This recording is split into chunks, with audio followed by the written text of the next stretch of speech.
what inspired me to start this YouTube channel was I felt like it was just time. It was just time for us women to have a voice, especially the ones that come from my background. You know, we're not heard enough.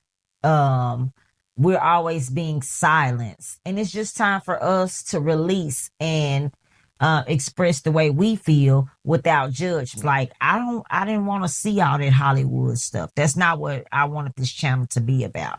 I wanted this channel to be about day to day reality, what actually goes on in life. You know, we know what goes on in the hills or in the suburbs and everything, but what actually goes on with parents that are dealing with things that are from the hood or people that are from the hood, children that has gotten into the hood or into the streets, you know, what goes on in those day-to-day activities.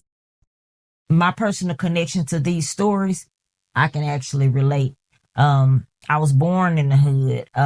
My mom, she worked 2 jobs to support the family, a single parent home. I jumped off in the streets early. You know, I can actually relate to some of these things that they're talking about. And the ones that I can't relate to exactly their circumstances or what happened with their situation, I can also relate in other areas. I was just sitting at home and I'm always on YouTube. YouTube to me is the new TV. Over and over and over, I see the men have a platform, but never do I really see that many women get to voice what they actually go through. Coming up, I was always judged. A lot of females didn't like me, but once they met me, they got to know me. They were like, "Oh yeah, she's cool." So I knew that a lot of times their judgment would come from the fact that they didn't know me or they would be listening to someone else and they didn't know my backstory. They didn't know why this happened or why people were saying these things. And I knew it was always a story that I had to tell. So I felt like it was just time for us women to be heard, us mothers especially. I have to literally take a step back and process the things that I've heard. Um, I know that it seems like that I may know a lot of their stories, but I don't. I don't know majority of their stories, but I can relate.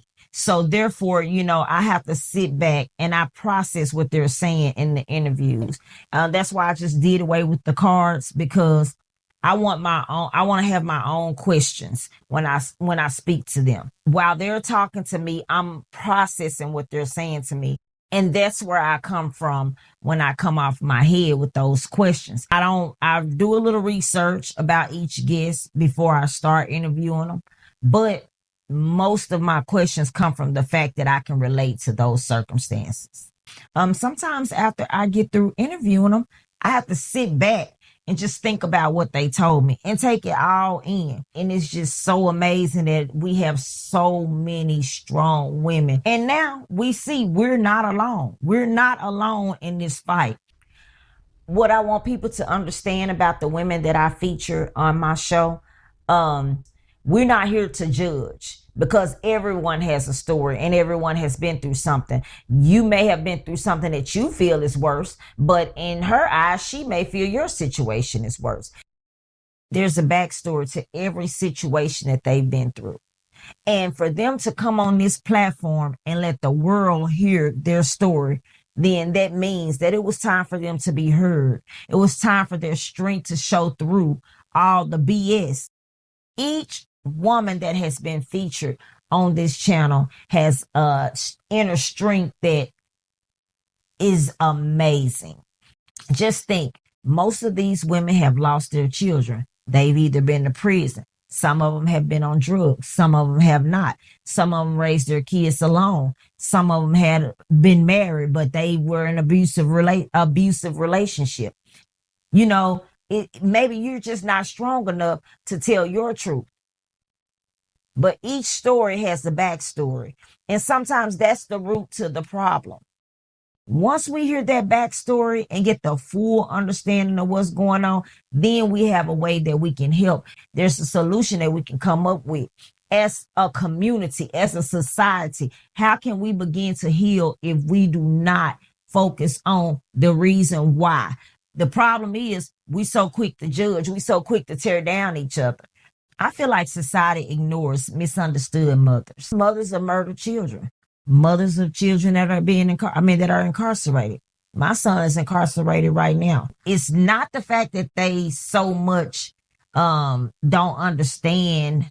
They're quick to judge. Oh, she didn't raise her kids, or her kids did this, or her kids did that. But see, the thing is, the old saying says, when you point one finger, the other ones are pointing back at you. Your grass ain't always green. Your doorstep is maybe not swept in front of. Quit judging so much and reach out there and touch a mother and say, hey, how can I help you? Or what can we do as a society to build these kids up? And not just because a woman's child has been murdered doesn't mean that she's a bad mother. One thing about children that I know is once you get to a certain age, no matter what your mother or your father says, you are going to make your own decisions. So it just don't sit well with me to hear people go straight after the parents when their children are murdered. Innocent children can be murdered. A family that, had everything, they can be the murderer. It's just once a child reaches a certain age, they're going to do what they want to do. For instance, my sister, she's a pharmaceutical rep. Me, I went to prison. So, it doesn't matter about, how you grew up. It's where you're going. And it's also the fact that once you decide to accept accountability for the things that you have done, then you can change. In the long run, I hope this channel can reach each and every person's heart. And we can all build as a community to stick together and support one another and help change the direction. Not even just kids, adults. If we can lean on each other's shoulders and be the support system and see, oh, she went through this. This is how she handled this. This is what I can do to get a business started. This is what I can do. You never know the little things that someone may see that can help them in their journey. So that's what I really want this channel to be. I really want this channel to be a support system for us, and most of all, let people know where you started don't have to be where you end up. And I'm a living witness to that. Like I said, I've been to prison twice. And one thing I always knew is that that was not for me. So that's what I want us to be. I want us to be a community to where we support one another. Sweep around your own front door before you try to clock T over here, because baby, you can't clock T over here. The people that come on this channel, we're going to give it to you real, raw, and what actually happens in this world. Y'all may see the grass and the glass and the glitter and glam on this side, but you got to think, on the other side, it's not all glitz and glam. What has surprised me the most about this channel is it's growing so fast. I mean, like the support I see for each guest, the kind words, I really appreciate that, because that's exactly what I was hoping for. Just because you hear the word street moms doesn't mean that I'm saying that the mothers themselves were in the streets. Things that could happen in their life surrounding street activities. Just different things, the channel is all surrounding that, but everybody is coming together. And that is what has surprised me. Like, I thought that I was going to get good feedback, but I thought it was going to be more of a mixed reaction. We rarely on this channel get negative comments. And as I say to those who do, feel like, they want to say something negative, they can simply keep scrolling and move it along. I do allow free speech. However, you just won't get on here and dirt dog anyone. And I just want to say thank you. And I this channel is growing faster than what I had expected. And I really appreciate you guys for that. I didn't get into this for any money. I work every day. Um, I already was doing my thing. No, I am not rich. But I am an entrepreneur as well as I do have a regular job. I got into YouTube because I was really passionate about what I'm talking about these women being able to have a voice because I got tough skin and I'm not scared, but that doesn't mean that they aren't. And it's just time for people to hear our stories. 6 months from now, where do I see my channel? Um, I really see Street Mothers is doing its thing in 6 months. I feel like we can take this to another level.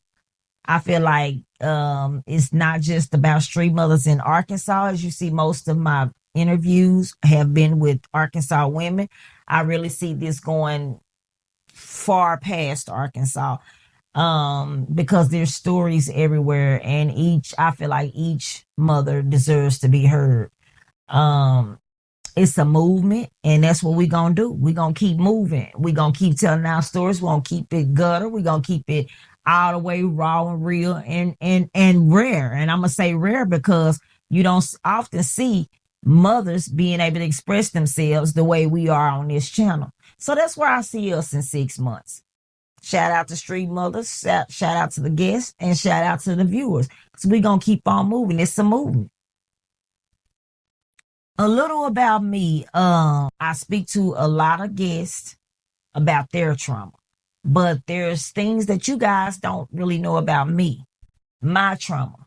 Um, One particular incident that happened to me, that I feel like God left me here for a reason was 2008.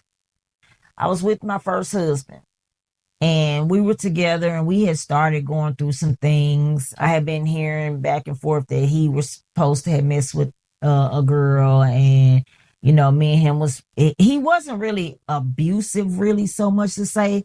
Every now and then we would have a fight, whether he started or I started. Sometimes we would fight. We were both toxic.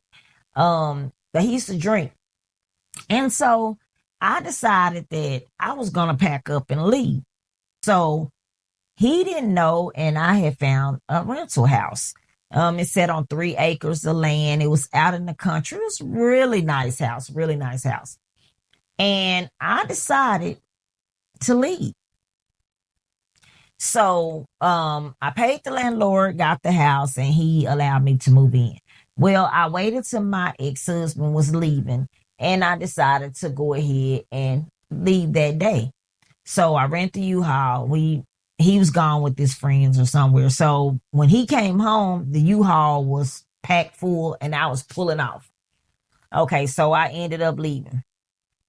Moved into this house. The people that helped me move, keep in mind, it was just such a rush thing. They were not there to help me set up. They were just put the stuff in, some guys I knew from the neighborhood. So we moved in and they just put everything in the house. And it was me and my 2-year-old son, which is his son. Like, I really didn't know what to do. And I'm just sitting in this house. So I called one of my friend guys. My friend was like, why don't you call him and help you? So he was like, you know what? He'll help me. He'll help me straighten up everything. When he followed me around to the house, we were in the house, y'all, 5 minutes. And the house exploded. He shut the door and it blew up. I mean, 1 minute we were inside and the next minute we were outside. Clothes were wrapped around the trees 16 feet in the air. The house was just flat. So I remember, it was just smoke. I couldn't see. My hearing, I had lost my hearing for like 30 seconds. And when I could hear, I heard my son crying.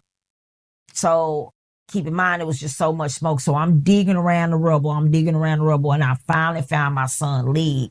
So I started patting until I found the top of his body. Now my hearing's starting to come back. So I hear him crying. So I grab him, but I'm just sitting in the rubble with him just in my lap. And I'm just sitting there.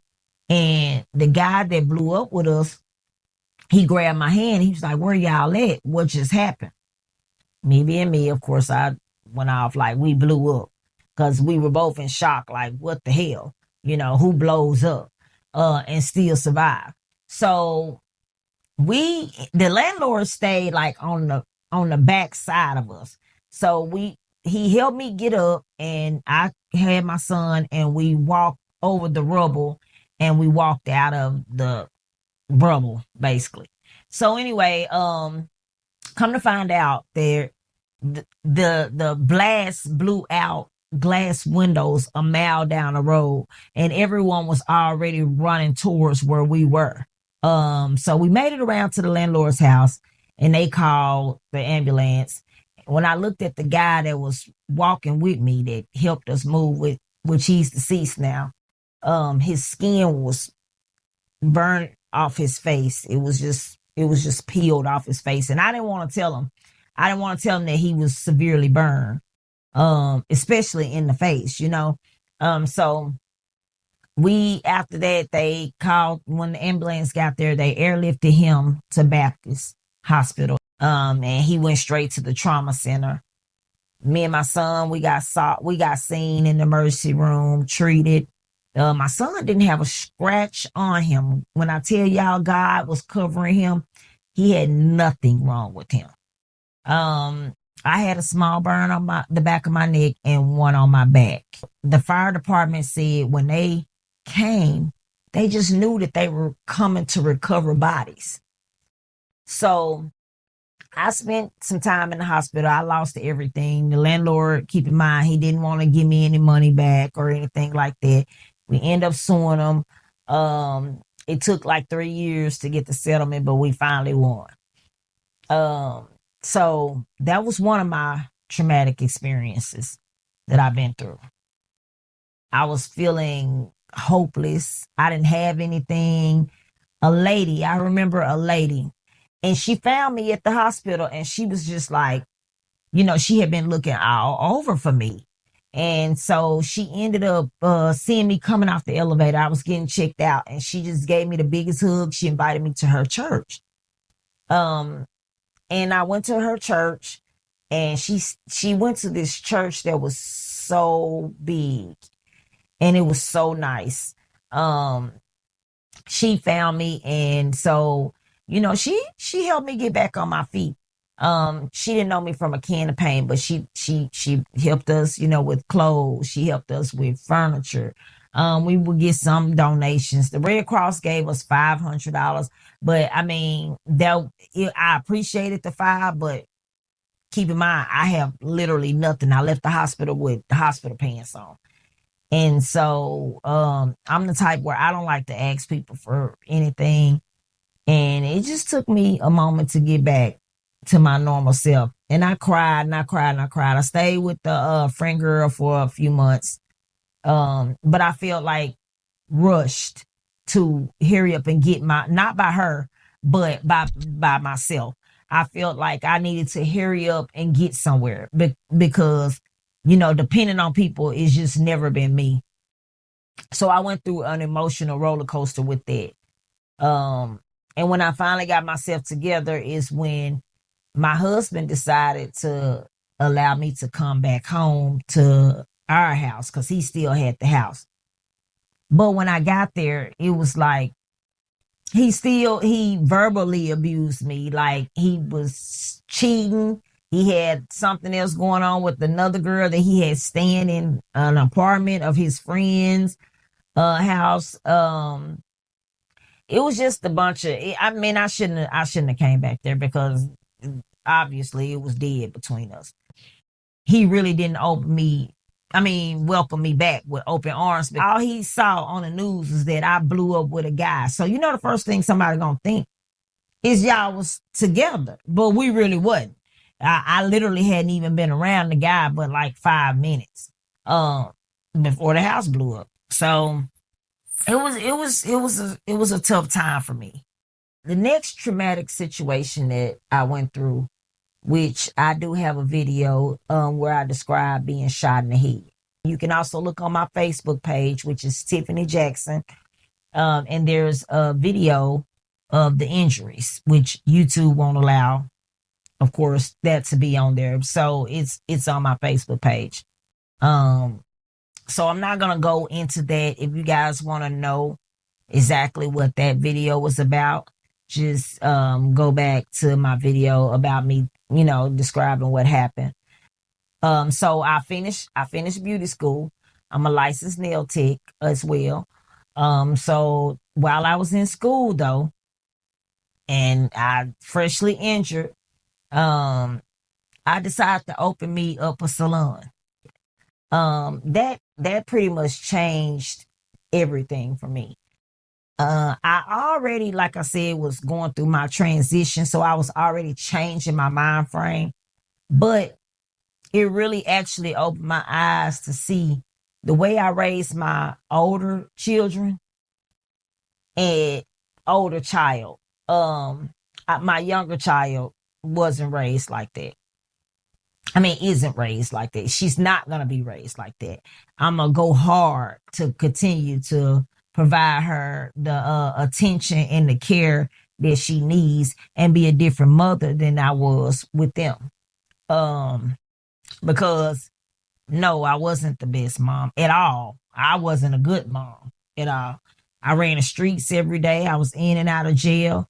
Um, my oldest son, I gave him his first gun and his first pack of dope at 12 years old. And I knew I was in and out of prison. And I told him, you got to learn how to protect yourself, and you got to learn how to make you some money. And so, which was horrible. Um, and if I could do it all over again, I wouldn't dare do anything like that. But that's what I did. And so that's another reason why I feel like this platform is designed for us to support each other and help each other and teach each other. So it's a lot of things that I could have taught them, but like I taught them the wrong way, I'm now trying to teach them the right way. Prison taught me a lot. Um, Something that I saw on the prison walls that I never forget was it was a slogan, and it said, "Your actions speak so loud, I can't hear your words." And I'll never forget that slogan because it rings true. I don't care how old you are or anything you have going on. That slogan rings true. And basically, what it's saying is you can show somebody, you can talk all day long, but when you showing me your actions, I don't need any words. I can know what you got going on. I can see how you moving for me to really know what you really about. I carried that with me throughout prison. And prison showed me that that's not where I want to be. It also kind of showed me I wasn't running shit. Like before prison, I was used to doing things my way. I ain't want to hear that shit. I ain't want to hear this, or I ain't want to hear that. But after going to prison, it humbled my spirit because it showed me like, if you want to go home, you're going to do the necessary things to get there. And I knew that my life was not in prison. I knew that I was not a type of person that needed to be locked up. I knew that I had a future. And so that's the main thing that I focused on, the fact that I need to be here to raise my children. My children's father is deceased, and I have a future. And that's how I knew that it was time for me to get my butt up out of there and do something. My turning point that I decided I can't live like this anymore was not even when I got shot in the head. It was not prison. Well, it wasn't Arkansas prison. It was when I went to prison in Louisiana. When I called home one day, my daughter's hair was not, I really felt some type of way. I felt like people could have reached out and did more for my child. Her dad was doing what he wanted to do in the streets. Um, I had to sell everything that because I was trying to make bond at first. But after I had all the money to make the bond, they wanted me to stay in Louisiana and wear a leg monitor where I don't know anyone in Louisiana. So I couldn't do it. So I ended up just saying, you know what, forget it. Louisiana counts every day that you were incarcerated towards your prison sentence. So I'm going to go on and ride it out. So I rode it out. And it came time for me to get home. And when I got home, my daughter had been between my cousin's house and her great grandmother, which is my ex-husband's grandmother, had been caring for her. But she had all of these like hives on her.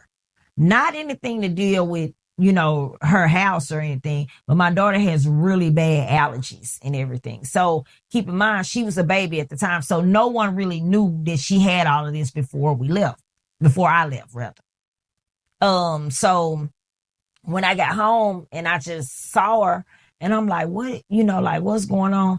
And I looked at, his grandmother and I'm like, she did the best she can, but she's a grandmother and this is not her child. Like, who's going to care for my child the way that I need to care for her?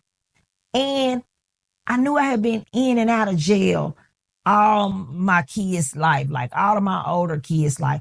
I had been in and out of jail. And none of them deserved that. So I made a pact and a deal with myself. I'm going to do whatever it takes to stay free and raise my daughter the way that I need to raise her. And my main struggle, y'all, it was not drugs. It was not anything like that. It was the fast money. I was used to hustling, used to making quick money. On my bad days, I'm seeing 10,000. That's a bad day. And it was just like, I mean, some people really do. They had a drug addiction, but mine was money. I had to really break myself and sit there and struggle. And the lights done been cut off. The gas done been cut off. Now the water, I don't always have water now. But the lights done been cut off, the gas done cut off. I done had evictions, I done had repos. But I vowed to not go back to that penitentiary. And that's what I meant. I'm gonna do whatever it takes to stay free to raise my child. And that was the turning point for me. My son that I was telling y'all about earlier, yeah, he's a force to be reckoned with. But I got the most humblest son. I mean, he just in the streets. And the thing about it is I the one who introduced him to a lot of the things that he's been introduced to. I take accountability. You can bash me, say whatever you want. But like I said, I taught him the wrong way. I admit that, and I know it was wrong. I know it was wrong now, but I was 17 when I had him, so my mind frame is not what it is now.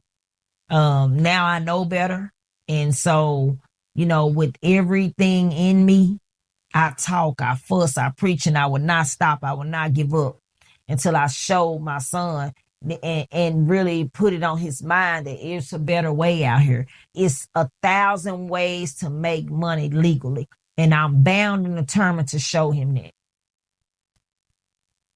Some people ask me, do I blame myself for the direction my son has went in? Because he's in state prison now. When he leaves state prison, he was recently indicted by the U.S. Government. And so he's going to have to go to the feds, which, I mean, my son, I mean, he's standing on what he got to stand on. He know what he did and he's going to take his accountability because that's something too I've always instilled in them. Do I blame myself? Yes, I do. And I apologize to my son all the time. I introduced him to a lifestyle. His father was murdered when he was 6. So the things that he learned and got off into in the streets was because of me. I just want better for my son. And I'm bound and determined to do what I need to do to show him that. Something that stuck with me while my son's been gone. He told me one time, I was telling him, because he's so used to me having it. He's so used to me being able to just send him money and do whatever when he asked me for something. But that was the hustle in me. So he asked me one time, Mama, can you send me this? And it tore me up because I didn't have it to send, like I really didn't have it to send. And so I explained to him, I'm like, son, you have to understand, he like, well, can you go pick up this money from, somebody in the hood? Now keep in mind, a lot of the people that he's telling me to go pick up money from are people that are my friends that I grew up with. And I'm like, listen, it's 12 o'clock at night. I'm not going nowhere.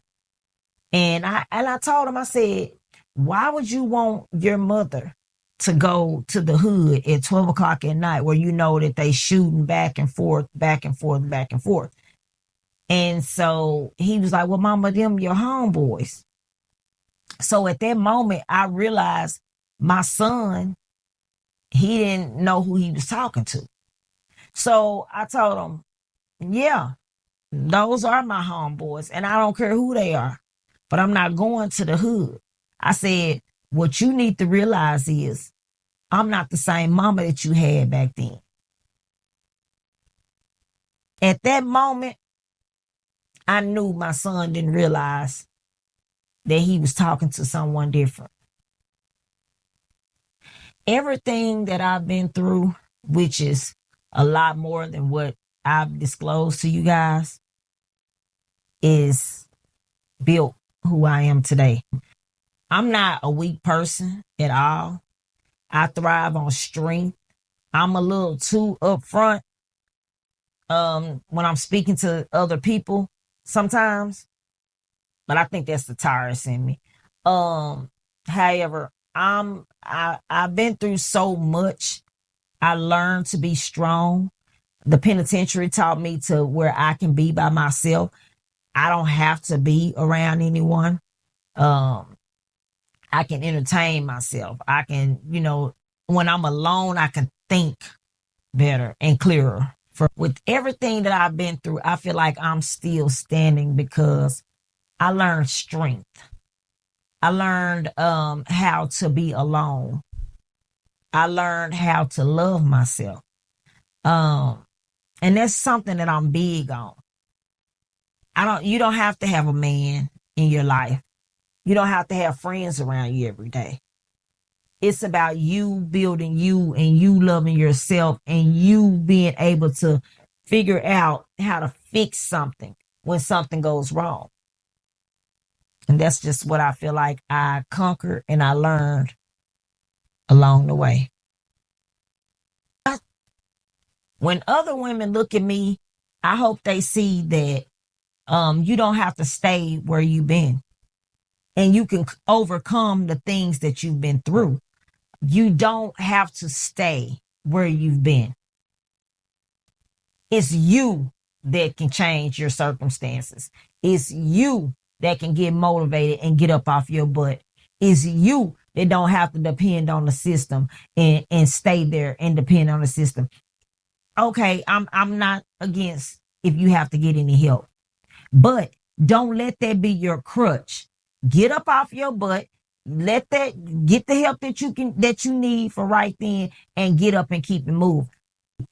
Build on strength. Build on yourself. Love on yourself. My mom was an entrepreneur. So I learned over the years how to be a hard worker. At the same time, how to get my own bag and never depend on a man. And that's just how it's always been with me. I don't feel like a man paying everything is the way out either. I feel like everybody in the household need to bring something to the table, because if he falls, what are you gonna do? You need to be able to know how to support yourself if a man isn't around. Um, those are the things that I learned from my mom.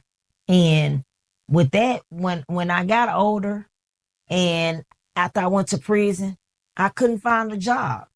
I couldn't find a job anywhere. So that's true when they say it's hard for feelings to find a job. They want you to change, but they don't give us the avenues to change. I mean, we don't have any resources. So what I decided to do, my first venture was I will run errands for the elderly. I would take them out, show them a good time, not take them out like that, but we may go to the park or I'll go sit out, by the lake with them or different things like that.